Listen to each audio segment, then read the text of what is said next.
ইসলামী দলগুলোর ঐক্যের প্রচেষ্টায় ইসলামী আন্দোলন বাংলাদেশের আমির মুফতি সৈয়দ মোহাম্মদ রেজাউল করিমের অবদান স্বর্ণাক্ষরে লেখা থাকবে বলে মন্তব্য করেছেন বাংলাদেশ জামায়াতে ইসলামীর সেক্রেটারি মিয়া গোলাম পরোয়ার।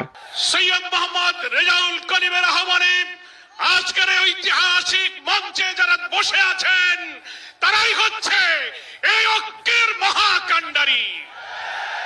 সংগ্রামী ভাইরা আমার, আজকে এই নেতৃবৃন্দের উপস্থিতি এবং পীর সাহেবের সংগ্রামী ভূমিকায় তিনি আজকে নতুন ইতিহাসের স্রষ্টা হয়ে ইতিহাসে তার নাম স্বর্ণাক্ষরে লেখা থাকবে।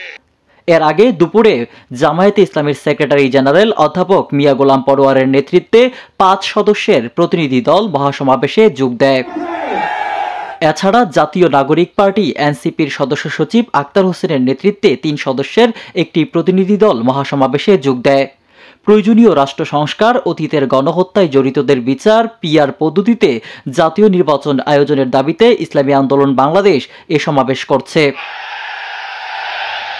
এ উপলক্ষে সকাল থেকেই সমাবেশস্থলে দলটির নেতাকর্মীরা জড়ো হতে শুরু করেন। দুপুর 2টা থেকে সমাবেশের মূল পর্ব শুরু হয়।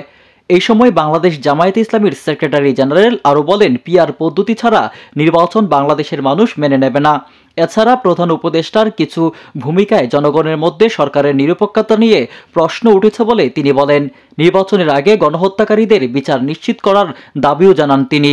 নির্বাচন কমিশনের প্রধানকে আমি বলতে চাই, আজকের এই সমাবেশ থেকে, এই জনসমুদ্র থেকে এই বার্তা যদি আপনারা বুঝতে ভুল করেন, পিওর পদ্ধতি ছাড়া নির্বাচন বাংলার মানুষ গ্রহণ করবে না।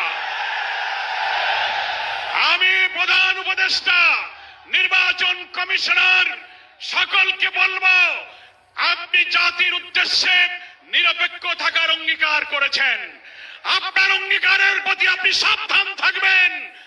আপনার কোন কোন ভূমিকায় জাতির মধ্যে কিন্তু সংশয় তৈরি হয়েছে। আপনাকে নির্বাচনের আগে যে শর্ত, মানবতা বিরোধী গণহত্যাকারীদের বিচার অবশ্যই দ্রুত দৃশ্যমান করতে হবে। বাগদাদ চৌধুরী, আমার বার্তা, ঢাকা।